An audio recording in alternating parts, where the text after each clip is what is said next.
মৌমিতা রান্নাবাটি চ্যানেলে সবাইকে স্বাগত। একটা নতুন রেসিপির সাথে হাজির হয়েছি।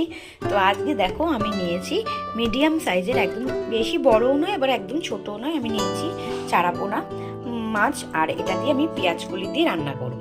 তো চলো রান্নাটা তোমাদের সাথে শেয়ার করে ফেলি। পেঁয়াজ কলি আলু আমি এভাবে কেটে নিয়েছি, এবার আমি এগুলো ভালো করে ধুয়ে নেব।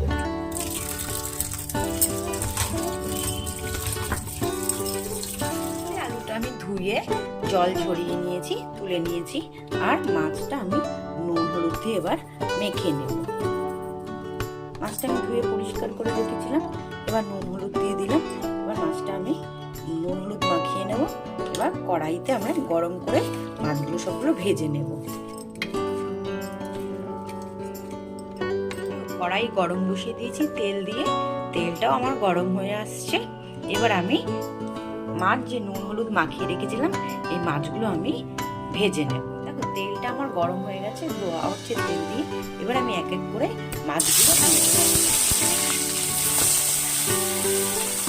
মাছগুলো আমি ভেজে নিয়েছি, তুলে নিয়েছি, আর আমি যে পেঁয়াজ কলি আলু কেটে রেখেছিলাম এবার ওটা আমি ভেজে নেব। তার জন্য মাছের কড়াইয়ের তেলেই আমি কালো জিরে দিয়ে দিলাম। এবার আমি এই কেটে রাখা পেঁয়াজ কলি আলু দিয়ে দেবো, ভেজে নেব ভালো করে। এই পেঁয়াজ কলি আলুগুলোকে ভালো করে ভেজে নিতে হবে। ভেজে নেওয়ার জন্য আমি স্বাদ মতো লবণ আর পরিমাণ মতো হলুদ দিয়ে দেবো। এটা দিয়ে আমি ভালো করে পেঁয়াজ কলি আলুগুলোকে ভেজে নেব।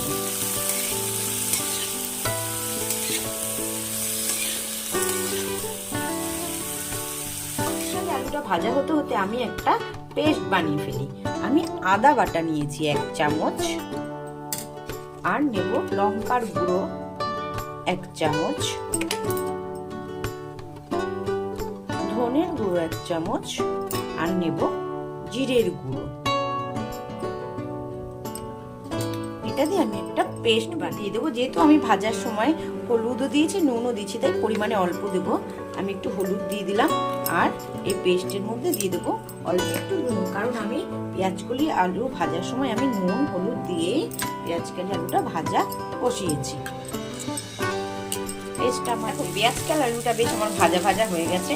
এবার আমি এই পেস্ট করা মশলাটা দিয়ে নেব, দিয়ে আমি ভালো করে মশলাটা কষিয়ে নেব, যাতে কাঁচা মশলার গন্ধটা না থাকে।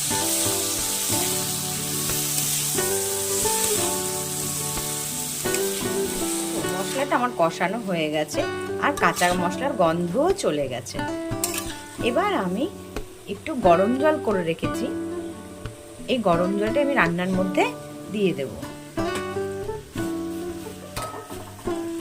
আমি বেশি জল দেব না, যেহেতু এটা মাখা মাখা হবে, তাই আমি পরিমাণে অল্প একটু, যাতে সবজিটা সেদ্ধ হয়ে যায় সেই পরিমাণে আমি জল দেব। এবার এটা আমি 15 মিনিটের জন্য হতে দেব, যাতে পেঁয়াজকলি আলু ভালো করে সেদ্ধ হয়ে যায়।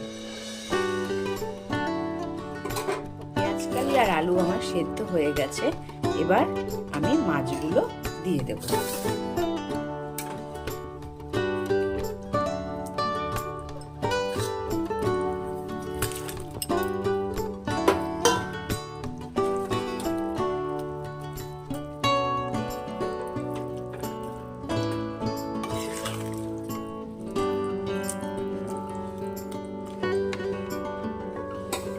মাছের ঝোল আমার হয়ে গেছে।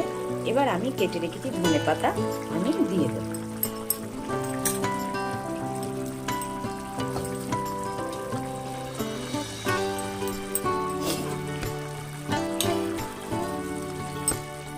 পেঁয়াজকলি দিয়ে আমার চারাপোনা মাছের ঝোল হয়ে গেছে। ঝোল না, ঠিক এটা মাখা মাখা ঝালই বলবো।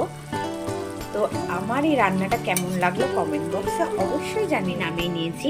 তো রান্নাটা তোমাদের কেমন লাগলো অবশ্যই কমেন্ট বক্সে জানিও। আর যারা এখনো আমার চ্যানেলটা সাবস্ক্রাইব করোনি তারা তো সাবস্ক্রাইব করবে, লাইক কমেন্ট করতে একটুও ভুলো না। নেক্সট দেখা হচ্ছে আবার একটা নতুন ভিডিওর সাথে। ততদিন ভালো থাকো, সুস্থ থাকো।